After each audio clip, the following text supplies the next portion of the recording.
Olá!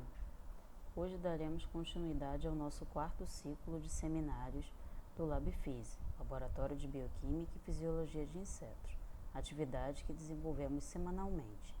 Espero que gostem.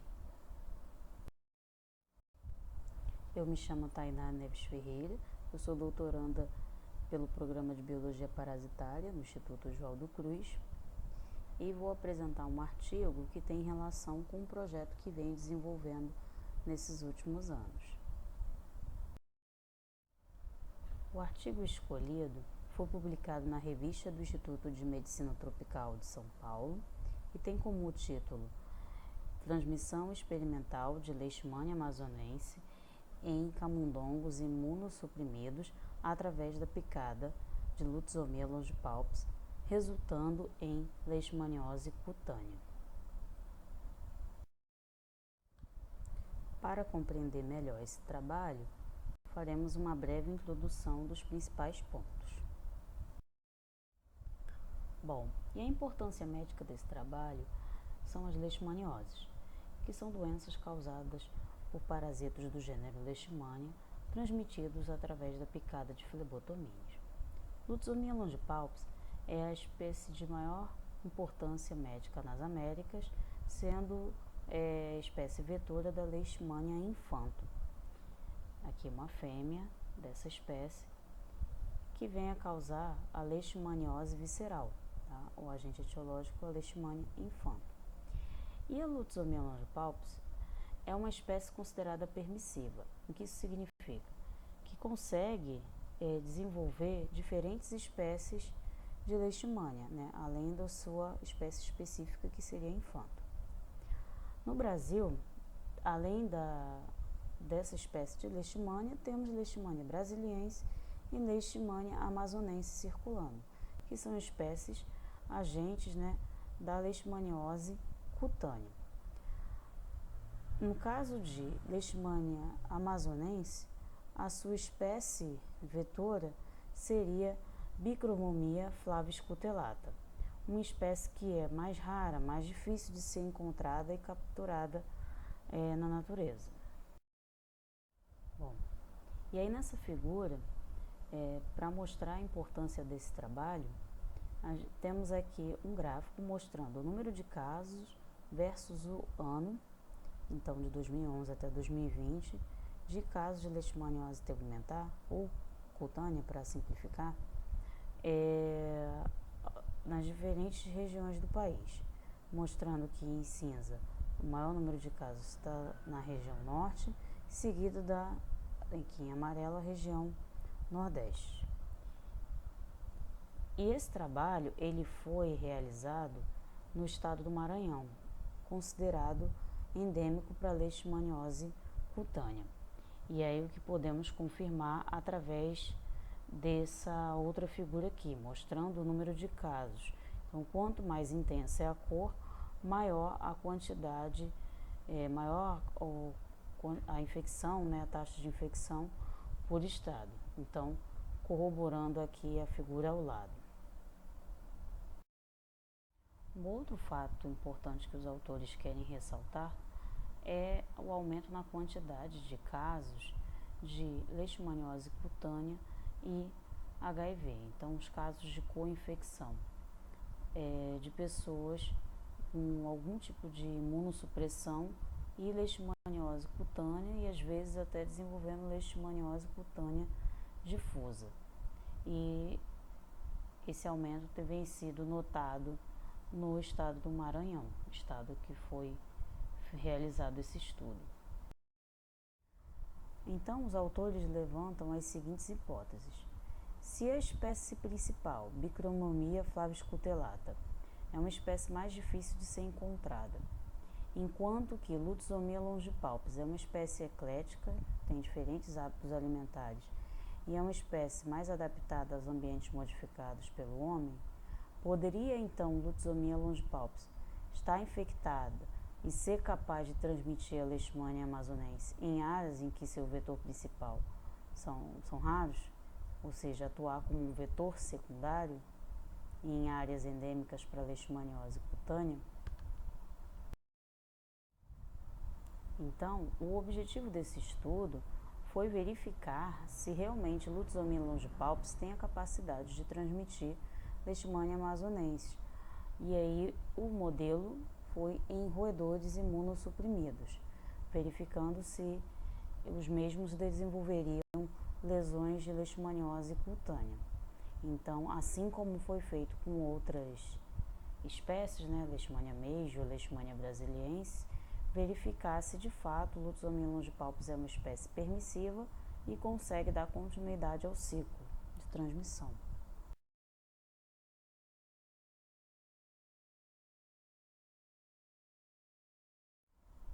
Bom, e aí o procedimento experimental adotado foi através da infecção dos flebotomíneos, né, da espécie Lutzomyia longipalpis.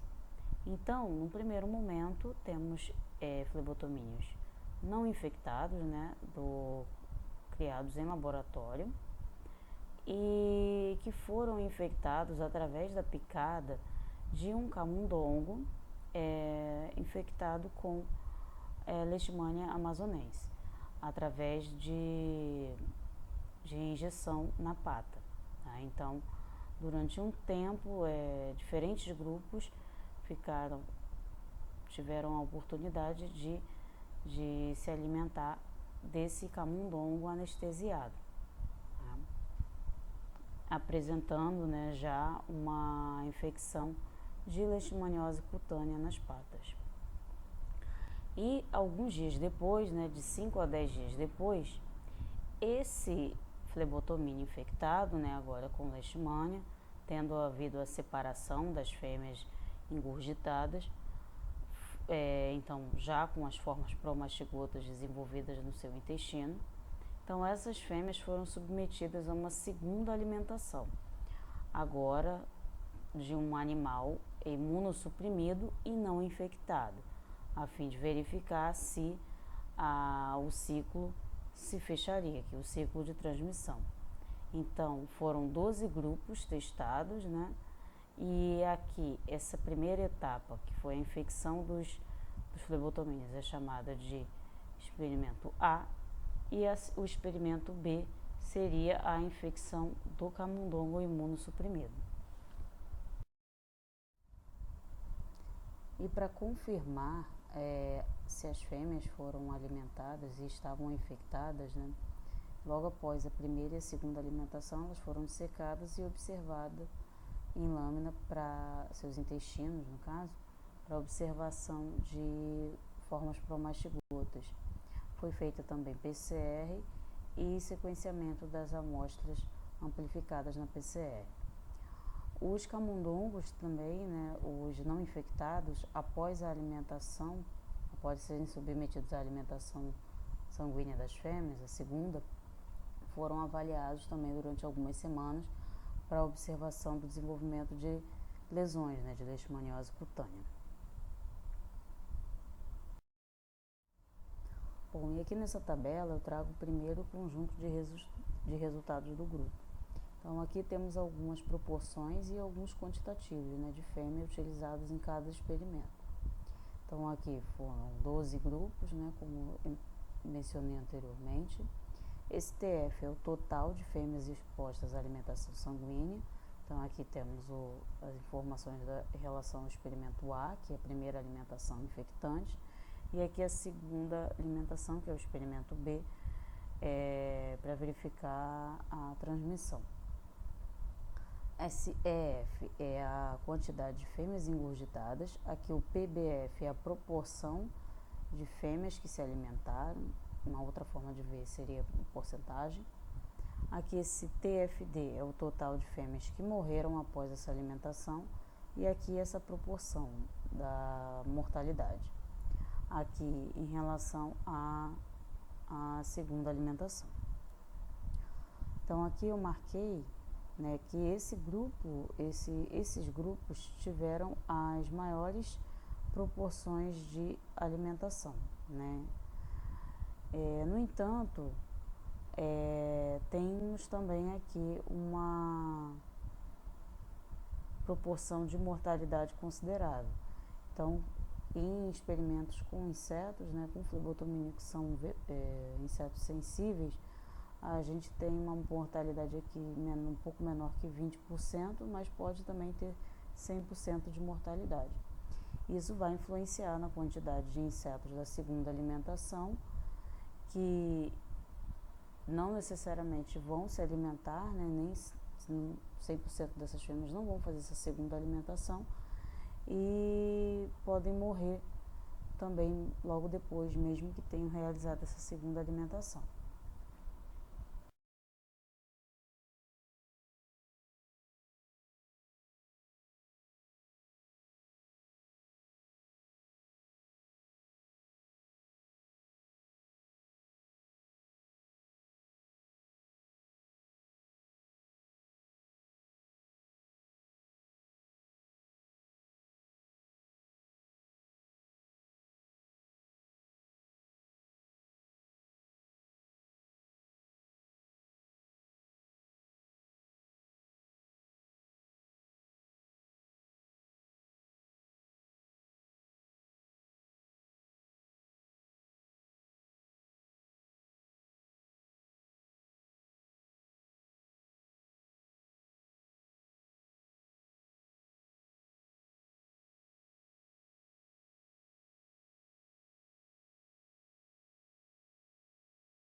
Nessa segunda tabela mostra a quantidade de fêmeas engurgitadas em cada um dos 12 grupos, a quantidade de intestinos dissecados, e aqui entre parênteses a quantidade que foi positiva, e a quantidade de intestinos que foram para PCR, né, para confirmação da infecção.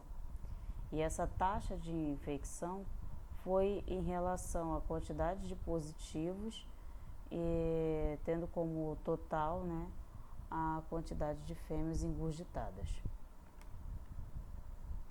E aí, como se a gente olhar para a tabela anterior, a gente tinha mais de 400 fêmeas para o experimento, mas só 291 foram consideradas engurgitadas, né, o que corresponde a cerca de 60% do total de fêmeas utilizadas nesse experimento.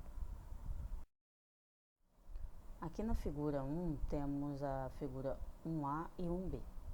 Na 1A temos um gel de agarose de 1%, mostrando a amplificação de diferentes isolados aqui em 300 a 350 pares de base.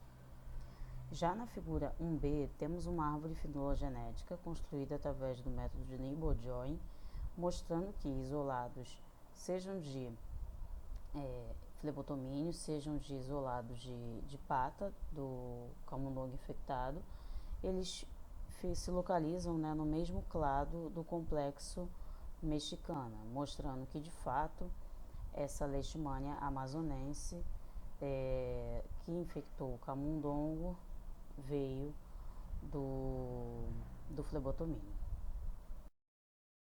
Bom, aqui na tabela 3 temos as informações sobre a segunda alimentação. Então, a alimentação dos animais imunossuprimidos e não infectados com flebotomínios infectados. Então foram testados do grupo 9 ao grupo 12, que seriam o grupo de flebotomínios com a maior taxa de alimentação. E foram 2 animais para isso, o animal A e o animal B, no caso o camundongo. E foram testados em diferentes dias após a primeira alimentação. Isso aqui provavelmente se deu por conta de variações no desenvolvimento da leishmania no intestino do inseto. E aí aqui a quantidade de fêmeas, né, expostas à segunda alimentação, e aqui a quantidade de fêmeas engurgitadas, que a gente pode ver que é um número bem menor. E aqui as informações do quantitativo de fêmeas positivas para a leishmania. E aqui na figura 2, confirma a progressão da lesão, né, de fato a infecção foi concluída. Então aqui temos as fotos do animal B, que foi submetido a 2 alimentações, né, a 2 grupos de flebotomínios infectados. Então mostrando aqui na figura 2A a progressão da lesão após 20 dias, depois de 20 dias da alimentação, aqui depois de 40 dias, na C depois de 50 e na D aqui depois de 60 dias. O animal A, conforme relatado no texto, ele foi observado por mais de 90 dias, mas não apresentou sinais de lesão de leishmaniose cutânea. Bom, aqui na figura 3 temos a análise das lesões da pele do camundongo B após sua eutanásia. Então na 3A temos aqui uma degeneração celular mostrando infiltração, processo de morte celular, e a mastigotas aqui sinalizadas na seta.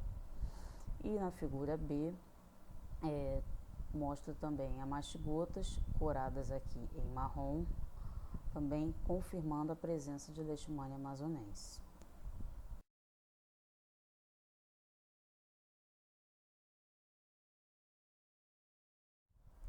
Então, com esses resultados, os autores alertam, né, para uma questão importante epidemiológica, já que o Lutzomyia longipalpus consegue ser um bom vetor secundário na ausência, né, ou na menor quantidade do vetor principal, né, Flavius cutellata. Então, ele consegue ser um bom vetor de leishmania amazonense, em especial em casos de co-infecção, né, de pacientes imunossuprimidos, como é o caso de pessoas com HIV. Os autores consideraram os camundongos Balb-C como um bom modelo, já que a alimentação foi de mais de 50%, então a alimentação foi considerada uma alimentação sanguínea boa, uma vez que nem todas as fêmeas de fato se alimentam numa alimentação sanguínea, fazem uma taxa de 100% de engurgitamento. No entanto, houve uma mortalidade acima de 50%, que também, de certa forma, é esperado. E aí eles explicam que isso se deu pelo estresse da maturação dos ovos. Então, isso pode causar algum desbalanço, né, fisiológico na fêmea, e ela acaba morrendo sem conseguir desenvolver ou colocar todos esses ovos.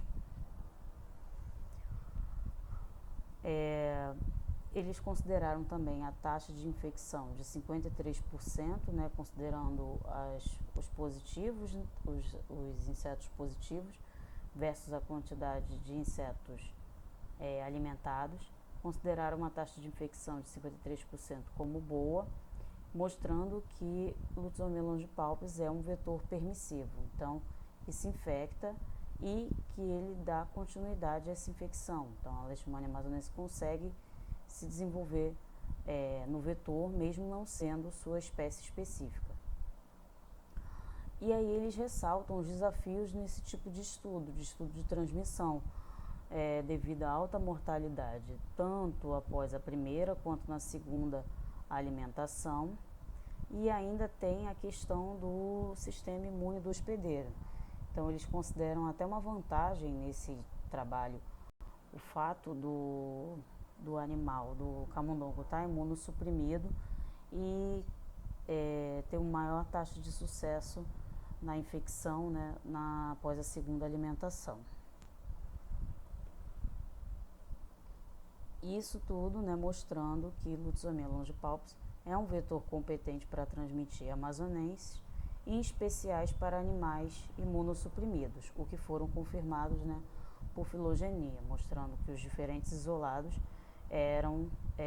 vieram da Leishmania amazonense, que foi infectada lá no início do experimento A. Os autores, então, comentam alguns trabalhos anteriores, né, mostrando que Lutzomia longipalpis é um bom vetor secundário para áreas endêmicas de leishmaniose cutânea e que estaria de acordo, né, com trabalhos anteriores realizados na Colômbia e no Panamá. Diferente de outros trabalhos que chegaram a ver evolução de leishmaniose cutânea para leishmaniose visceral, mesmo com leishmania amazonense, em humanos e cães, então no caso de pacientes com co-infecção. E aí, concluindo, né, os resultados alertam, né, sobre o potencial epidemiológico de Lutzomia longipalpis. Então, na falta do vetor principal, Lutzomia longipalpis é um bom vetor secundário. E então, pode haver casos de co-infecção, especialmente em áreas que tenham pacientes infectados com HIV ou que façam uso de algum tipo de droga imunossupressora. Então, vou finalizando a minha apresentação por aqui. Espero que vocês tenham gostado, espero que tenham entendido a mensagem que eu passei aqui e peço que sigam o nosso laboratório, LabFise, nas redes sociais. Obrigada e até a próxima.